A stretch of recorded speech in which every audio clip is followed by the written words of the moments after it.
Hello mga kayap, musta na kayo? Ang video na 'to mga kayap, gusto ko lang i-share sa inyo habang binabaybay namin yung EDSA dito sa Santulan, pa-southbound. Napansin ko lang yung mga pulis, may kasama pa silang taga-video, 'no? At yung taga-video nila isa pang Amerikano. Ito yata yung nag-trending sa Facebook, 'no, na nanghuli dito sa bus lane along EDSA, Santulan.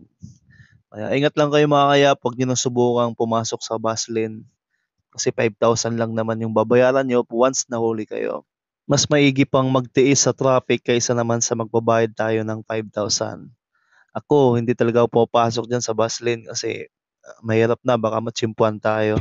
Sobrang sayang naman kasi buong buwan mong pinaghirapan, nakikitain tapos bigla na lang mawala no dahil sa violation natin dito, alright?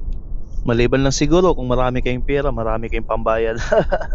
Pero kami kasi kagaya namin isang ano lang, namamasada, nagtatrabaho bilang isang moto-taxi dito sa Manila.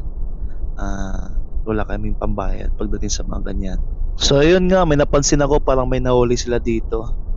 Ayun, kawawa naman sila kuya. Kaya tiis-tiis na lang tayo, no, sa traffic. So ayun nga, no, yun, nahuli sila kuya, 5,000 agad yan. Kaya wag na nating subukang pumasok dito sa bus lane. Alright? Sa mga hindi pa pala nag-follow dito sa Facebook page ko, paki-follow na lang, no, mga kayap. At syempre pa-subscribe na rin yung YouTube channel ko para maging update kayo sa mga darating kong upload na parating na video. Alright?